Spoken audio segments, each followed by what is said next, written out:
vous souhaitez retrouver des dates précises en les calculant ou en fonction du jour d'aujourd'hui ou de n'importe quel autre jour. Vous pouvez le faire avec diverses formules de Excel 2013. Pour retrouver le jour d'aujourd'hui, je vais taper ici simplement la formule aujourd'hui. Je ne mets pas d'apostrophe, sinon cela ne fonctionne pas. Ensuite, il n'y a pas d'argument pour cette fonction, donc vous allez ouvrir la parenthèse et fermer la parenthèse tout de suite. Ensuite, j'appuie sur la touche Entrée. Nous sommes effectivement le vendredi 30 novembre 2012. Je souhaite connaître le dernier jour du mois précédent, donc je vais utiliser la fonction fin mois. Je rentre égal, fin.mois, j'ouvre la parenthèse, je choisis d'abord la date de départ, puis le numéro du mois par rapport à la date de départ, c'est-à-dire ici, point virgule, -1, puisque c'est le mois précédent par rapport à la date d'aujourd'hui. Je vais fermer la parenthèse et j'appuie sur la touche Entrée. La fin du mois précédent, nous étions le mercredi 31 octobre 2012.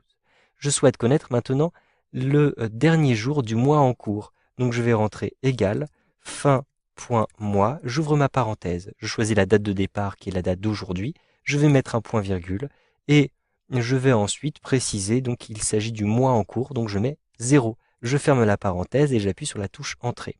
Pour connaître le jour, le dernier jour du mois suivant, je vais rentrer égal, fin.mois, j'ouvre la parenthèse, je choisis le jour de référence, un point virgule, et comme il s'agit du mois suivant, je vais rajouter +1 tout simplement. Je ferme la parenthèse et j'appuie sur la touche Entrée. Donc nous serons le lundi 31 décembre. Il se trouve que cela coïncide avec la fin de l'année, mais je peux aussi calculer la fin de l'année pour n'importe quelle date. Ici, je vais rentrer le signe égal et la fonction fin mois. Et je vais ouvrir la parenthèse. Mais cette fois-ci, je vais ici donc utiliser le jour d'aujourd'hui et pour le nombre de mois, je vais effectuer un calcul, donc avec un point virgule. Je sais qu'il y a 12 mois dans l'année, donc je vais faire 12 moins et je vais utiliser la fonction mois. Ensuite, entre parenthèses, je vais utiliser E2 tout simplement et je vais fermer la parenthèse. Je vais donc calculer 12 moins le mois actuel. Et ainsi, je vais connaître le nombre de mois qui me sépare de la fin de l'année. Je vais ainsi pouvoir calculer le dernier jour de l'année, tout simplement. Je ferme ma parenthèse pour conclure la fonction fin mois et j'appuie sur la touche Entrée. Nous serons le lundi 31 décembre. Si maintenant je modifie cette date que j'ai utilisée partout, par exemple, je vais rentrer le 6 juin 2012. J'appuie sur la touche Entrée. Cela ne me change pas la fin de l'année qui est tout de suite calculée. Par contre, je vais avoir ici le dernier jour du mois précédent, le dernier jour du mois en cours, donc si nous sommes le 6 juin, et le dernier jour du mois suivant à cet endroit-ci. Je souhaite connaître la même date au mois précédent. Je vais donc utiliser la fonction mois décalé. Je rentre égal mois.décalé tout simplement. Ensuite, j'ouvre la parenthèse. Je vais utiliser la date de départ. Donc mettons par exemple cette date-ci. Ensuite, je vais mettre un point virgule et je vais choisir le nombre de mois qui me sépare du mois dont je souhaite connaître la même date. Donc le mois précédent, il s'agit de -1. Je ferme la parenthèse et j'appuie sur la touche Entrée. Donc par rapport au mercredi 6 juin, effectivement, la date au mois précédent était bien le 6 mai. Si je restitue ici aujourd'hui, je vais remettre ici aujourd'hui avec les parenthèses, j'appuie sur la touche Entrée. Vous voyez que tout ceci est mis à jour immédiatement. Et donc la même date au mois précédent, eh bien nous étions le mardi 30 octobre. Ici pour la même date au mois suivant, je vais utiliser exactement la même formule, donc égal mois.décalé, et entre parenthèses, je vais récupérer ici la date d'aujourd'hui, point virgule, et je vais ajouter 1 pour le mois suivant. Je ferme ma parenthèse et j'appuie sur la touche Entrée. Donc la même date au mois suivant, nous serons le dimanche 30 décembre 2012. Je souhaite connaître maintenant le nombre de jours ouvrés entre aujourd'hui et la fin de l'année en cours. Je vais donc utiliser la fonction nombre jours ouvrés. Donc ici, je rentre le signe égal, puis nb.jour ouvré, tout simplement.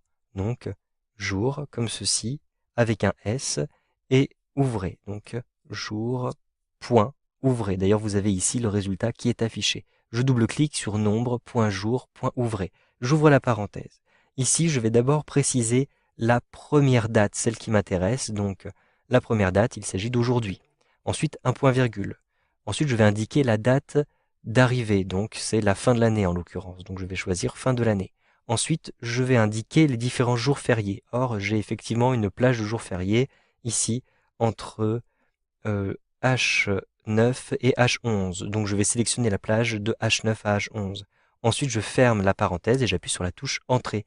Il me calcule le nombre de jours ouvrés entre aujourd'hui et la fin de l'année en cours, sachant qu'il y a un certain nombre de jours fériés, par exemple ici Noël qui tombe le 25 décembre. Ensuite, je souhaite calculer ici la date dans 5 jours ouvrés, donc en prenant en compte les différents jours fériés et les week-ends. Donc je vais simplement ici rentrer le signe égal et je vais indiquer la fonction série jour ouvré. Donc série.jour.ouvre.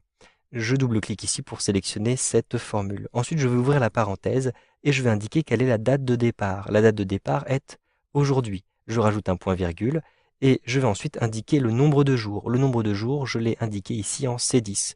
Donc je sélectionne C10. Ensuite, un point-virgule et j'indique si éventuellement il y a des jours fériés qu'il faut prendre en compte. Donc je vais ici sélectionner de H9 jusqu'à H12. Je peux maintenant fermer ma parenthèse à cet endroit-ci et vérifier qu'il n'y a pas de faute de frappe ici. Il y a par exemple une parenthèse en trop ici. Je peux maintenant appuyer sur la touche Entrée. Donc ici, on me indique la date dans 5 jours ouvrés. Eh bien, nous serons le vendredi 7 décembre. Si je modifie ici le nombre de jours ouvrés, par exemple, je vais mettre ici 15. J'appuie sur la touche Entrée.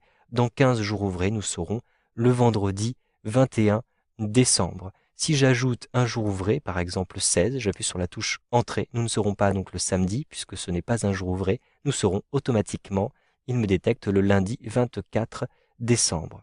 Ensuite, je vais indiquer une fonction qui me permet de calculer la date qu'il sera dimanche prochain. C'est une fonction un petit peu compliquée. Je vais d'abord utiliser aujourd'hui, donc égal aujourd'hui. Je pourrais réutiliser d'ailleurs E2 que j'utilise ici à l'intérieur de ma feuille de calcul, et je vais soustraire à cela une division. En effet, je vais retrouver le reste d'une division, donc j'utilise mode et j'ouvre ma parenthèse. Je vais utiliser aujourd'hui encore pour avoir la date d'aujourd'hui. Ici, j'ai besoin de mettre les parenthèses. Je vais retirer 1 de manière à retrouver donc le jour précédent. Et je vais diviser ceci par 7 pour être sûr de travailler en semaine. Ensuite, je ferme ma parenthèse et je vais ajouter 7 pour retrouver très précisément le jour du dimanche. Ensuite, j'appuie sur la touche Entrée et donc je retrouve automatiquement le jour de dimanche prochain. Donc je vous laisse regarder et noter cette formule si vous en avez besoin. Elle peut s'avérer très pratique et elle est un petit peu difficile à rédiger. Vous pouvez aussi retrouver le trimestre actuel avec un calcul. Je vais utiliser la formule arrondi sup pour avoir un entier supérieur à chaque fois. Donc égal arrondi point sup. Ensuite, je vais ouvrir la parenthèse et je vais retrouver le mois d'aujourd'hui. Donc mois, comme ceci. Et entre parenthèses, je peux mettre aujourd'hui, je peux mettre E2 par exemple aussi. Ensuite, je ferme ma parenthèse et je vais diviser cela par 3 tout simplement, puisque si je divise le mois actuel par 3, je vais simplement avoir le trimestre. Ici, je ne souhaite pas avoir de décimale du tout, donc je mets simplement 0. Je ferme la parenthèse et j'appuie sur la touche Entrée. Nous sommes au 4e trimestre de 2012, puisque effectivement nous sommes en novembre. C'est le 4e trimestre, il y a 4 trimestres à l'intérieur de l'année. Vous savez donc maintenant comment retrouver automatiquement diverses dates avec Excel 2013.